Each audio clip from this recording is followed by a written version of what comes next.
নমস্কার বন্ধুরা, আর জি কুকিং চ্যানেলে আপনাদের সবাইকে স্বাগত। আজকে নিয়ে হাজির হয়ে গেলাম গ্রাম বাংলার ঐতিহ্যবাহী নিরামিষ দুধমান কচুর শাক রেসিপি নিয়ে, যেটা স্বাদ মুখে লেগে থাকবে, গরম ভাত এক থালা শেষ হয়ে যাবে। তো চলুন শুরু করা যাক। এখানে আমি দুধমান কচুর ডাঁটা ও পাতা নিয়েছি, আর এগুলোকে কেটে নেব। তারপর উনুনে কড়াই বসিয়ে এখানে ডাঁটা আর পাতাগুলো দিয়ে দেবো। আর ডাঁটাগুলো আমি সম্পূর্ণ খোসা ফেলে দিয়েছি, পাতাগুলোকে একটু ছোট ছোট করে কেটে নিয়েছি। শাকগুলোকে দিয়ে দেওয়ার পর হাফ চামচ লবণ দিয়ে ঢাকা দিয়ে 2 মিনিট রান্না করে নেব। 2 মিনিট পর ঢাকাটা খুলে নিলাম। এখন নাড়াচাড়া করে দিতে হবে, ওপর নিচ করে দিতে হবে, যাতে নিচেরগুলোও ভালো মতো সেদ্ধ হয়, ওপরেরগুলোও ভালো মতো সেদ্ধ হয়। নিচেরগুলো ওপরে আসে আর ওপরেরগুলো নিচে যায়। এইভাবে খুব ভালো করে নাড়াচাড়া করে দিয়ে তারপর ঢাকা দিয়ে 5 মিনিট রান্না করে নেব। খুব ভালো করে কচু শাকগুলো সেদ্ধ করে নিতে হবে। 5 মিনিট পর ঢাকাটা খুলে নিলাম। এখানে কচু শাকগুলো খুব সুন্দর মতো সেদ্ধ হয়ে গেছে। আর এই কচু শাকের জলটা আমি ফেলবো না, এইভাবে খুন্তি দিয়ে চেপে চেপে কচু শাকগুলোকে গলিয়ে নেব। আর এই কচুর শাক একটুও গলা চুলকোয় না।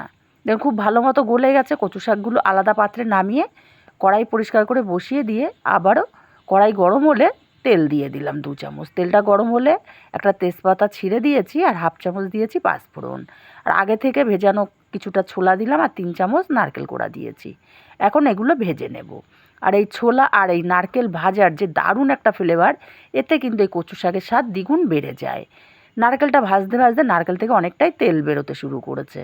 এখন এই পর্যায়ে দিয়ে দেবো আদা আর কাঁচা লঙ্কা বাটা।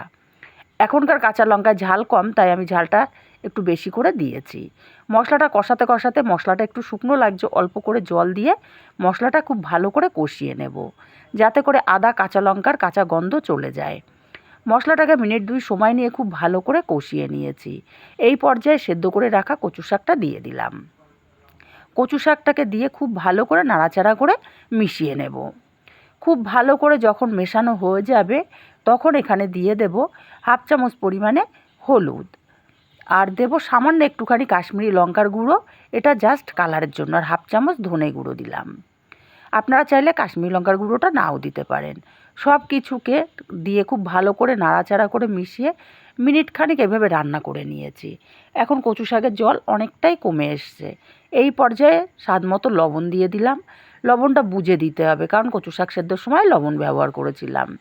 এইভাবে আরও মিনিট 2 রান্না করে নিয়েছি। এখন কচু শাকের জলটা কিন্তু অনেকটাই শুকিয়ে গেছে। এই পর্যায়ে এখন দিয়ে দেব হাফ চামচ চিনি। চিনিটাকে দিয়ে আরও 2-3 মিনিট এইভাবে নাড়াচাড়া করে রান্না করে নেব। আর চিনিটা অবশ্যই দিতে হবে, তাহলে কচুর শাকের কালারটাও দারুণ আসবে, আর কচুর শাকের টেস্টটাও খুব ভালো আসবে। দেখুন এখন কচুর শাক একদম সম্পূর্ণ শুকিয়ে গেছে। এখন এই পর্যায়ে দিয়ে দিলাম 2 চামচ পরিমাণে নারকেল কুড়া আর হাফ চামচ ভাজা জিরের গুঁড়ো। ভাজা জিরের গুঁড়ো আর নারকেল কোড়াটাকে দিয়ে খুব ভালো করে নাড়াচাড়া করে মিশিয়ে নামিয়ে নিয়েছি। রেসিপিটা কেমন লাগলো কমেন্ট করে জানাতে ভুলবেন না। ভালো লাগলে কাছের আত্মীয় স্বজন বন্ধুবান্ধবের কাছে শেয়ার করতে ভুলবেন না। আর চ্যানেলটা সাবস্ক্রাইব করে পাশে থাকতে ভুলবেন না।